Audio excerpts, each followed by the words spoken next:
the inhumane treatment says a lot. That indeed they're resisting their enslavement, that like any other human being whose rights and opportunities are being taken away, that they're going to resist and fight back. Burning down barns was something that occurred regularly and increased during harvest time when the workload was heaviest. Poisoning could not be caught readily, and it was often something that was feared by whites even when it didn't exist. One symptom of their fear was that there was a law that white men had to carry guns when they went to church. Sunday was the only day off for enslaved people. And so the white folks feared that the uprising, if it ever came, would happen on Sunday when all the whites were gathered in church. Therefore, the white men were required to carry their guns to church. It was on a Saturday night, September 1739. It was a work crew. Many of them are Angolans, including a man named Jemmy, who becomes the leader.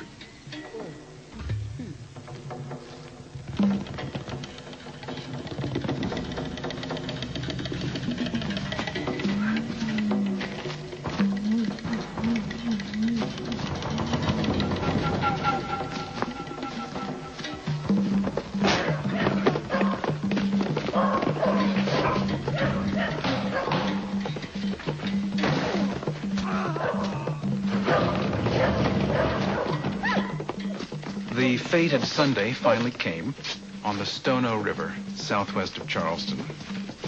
And they got to a store and broke in and they killed a Mr. Hutchinson, decapitated him and put his head on a pole and cleared out his store of guns. It happens in harvest time, which is the time when blacks are being worked the hardest. It also happens in malaria time, and there is an epidemic going on in Charleston, which has virtually shut down the town.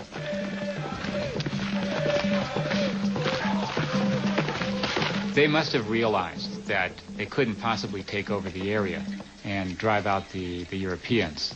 But they did recognize the possibility that if they took common action as soldiers, they might be able to escape.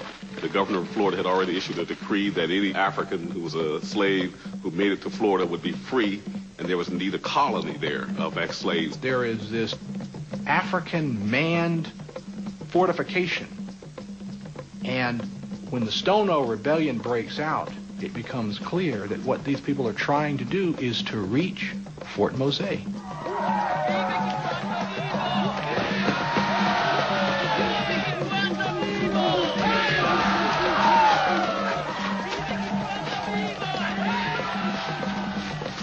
People begin to join them. They burn successive plantations, kill some of the white people living there, draw some of the blacks with them. Others are afraid to join in and refuse to go.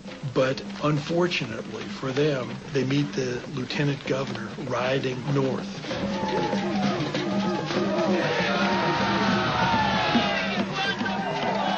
They gave chase to him, but he was able to sound the alarm, and then, of course, a sort of a posse is formed, and they set out after this group of Africans. It's an amazing moment. If they had been able to take him hostage, who knows what the dynamics would have been. These people are pursued south for a day or two.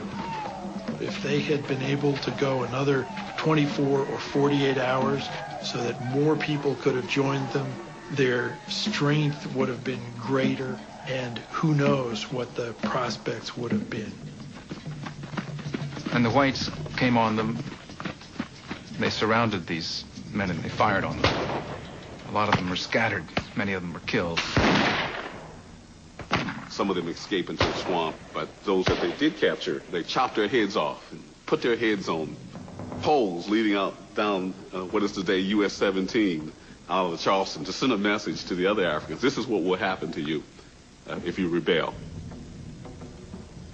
After the Stono Rebellion, all of the separate laws governing slavery were consolidated into a single code. This black code restricted the movement of black people and regulated almost every aspect of the lives of the enslaved. The crushing of the Stono Rebellion was a tragedy. To me, these people were freedom fighters. Someone like Jimmy, newly arrived from Angola, is able to show others around him that this is not the only way to live. This can change. It may not change this time, but it will change in the future.